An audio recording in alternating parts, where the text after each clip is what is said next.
Hi అండి, శ్రీవర్మిచిన వంటికి స్వాగతం. ఈరోజు మన వీడియో సంక్రాంతి స్పెషల్ సంపెంగ పువ్వులండి. చాలా సింపుల్గా చేసుకోగలిగే ఈ సంపెంగ పువ్వుల్ని ఎలా తయారు చేయాలో ఈ వీడియోలో చూద్దాం. 2 కప్పుల మైదా తీసుకోవాలండి. అడుగున ఒక బౌల్ పెట్టుకొని పైన ఒక జల్లెడలో 2 కప్పుల మైదా వేసుకోవాలి. ఒకసారి బాగా జల్లించేయాలండి. జల్లించేసుకున్నాక చిటికెడంత ఉప్పు వేసుకోవాలండి. వేసుకొని ఒకసారి కలిపేయాలి. ఇప్పుడు ఒక చిన్న కప్పు ఆయిల్ వేసుకోవాలండి.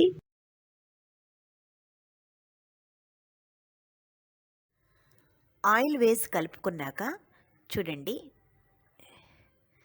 ఇలా నొక్కగానే ఇలా ఉండలా రావాలి. చూడండి, అప్పుడు మీకు ఆయిల్ సరిపోయినట్టు. ఇప్పుడు కొద్దిగా నీళ్లు పోస్తూ మరీ గట్టిగా కాకుండా జారుగా కాకుండా కలుపుకోవాలండి.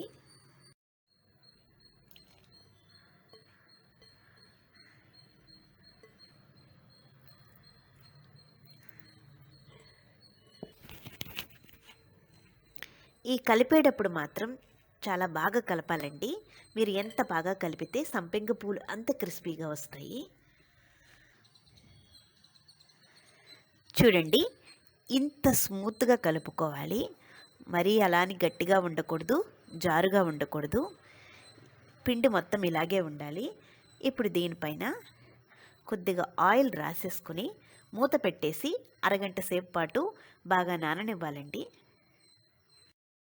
2 కప్పుల మైదాకి పాకం కోసం 2 కప్పుల పంచదార తీసుకోవాలండి.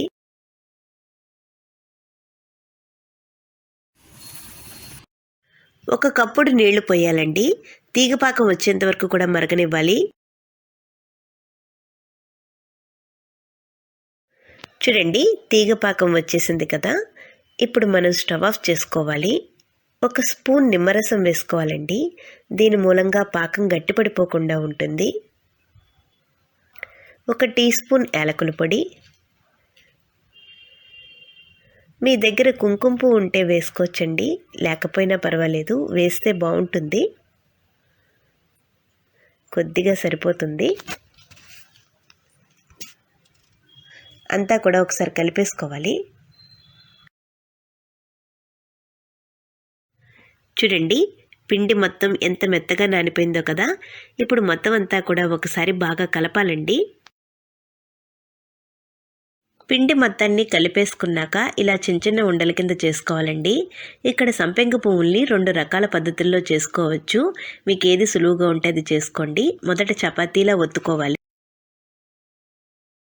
మొదటి పద్ధతిలో చపాతీని ఇలా రౌండ్గా ఒత్తుకున్నాక మధ్యలోకి కట్ చేసుకుంటూ రావాలండి.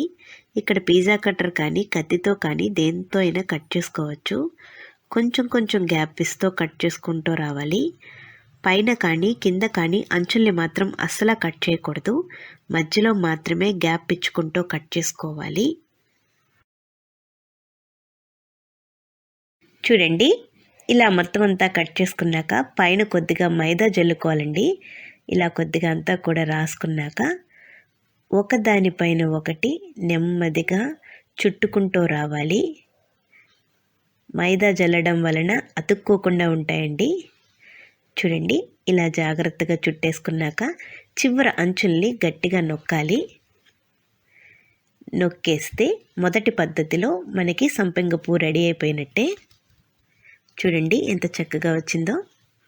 రెండో పద్ధతిలో చపాతీలాగా ఒత్తుకున్నాక ఇలాగ 4 వైపులా అంచుల్ని కట్ చేసుకోవాలండి. మనకి రెక్టాంగిల్ షేప్ రావాలి. ఇక్కడ జాగ్రత్తగా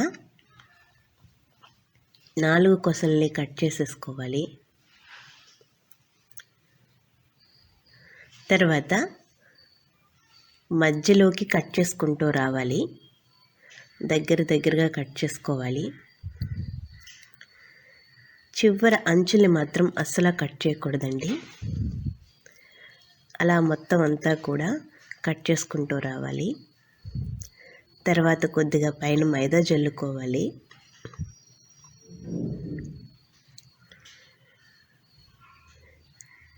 నాలుగు అంచుల్ని చివరి కొద్దిగా తడి చేసుకుంటూ రావాలి. మధ్యలోకి మడుచుకున్నాక ఒకసారి గట్టిగా అంచులు నొక్కాలండి.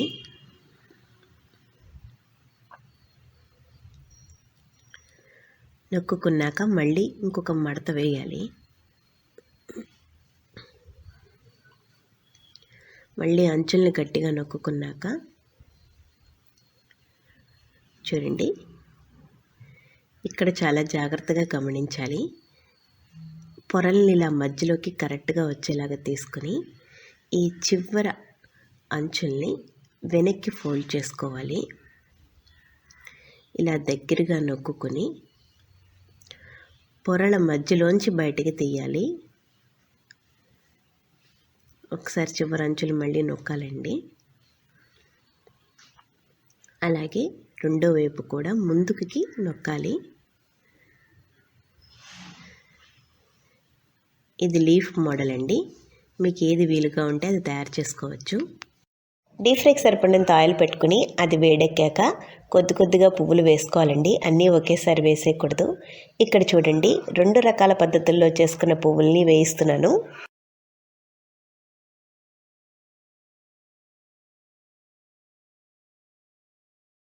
చూడండి, చక్కగా వేగిపోయాయి కదా. ఇప్పుడు వీటిని పాకంలో వేసేసుకోవాలి. పాకం గోరువెచ్చగా ఉండాలండి. వేసేసుకుని ఒక 2-3 నిమిషాలు ఉంచి వెంటనే తీసేసుకోవాలి.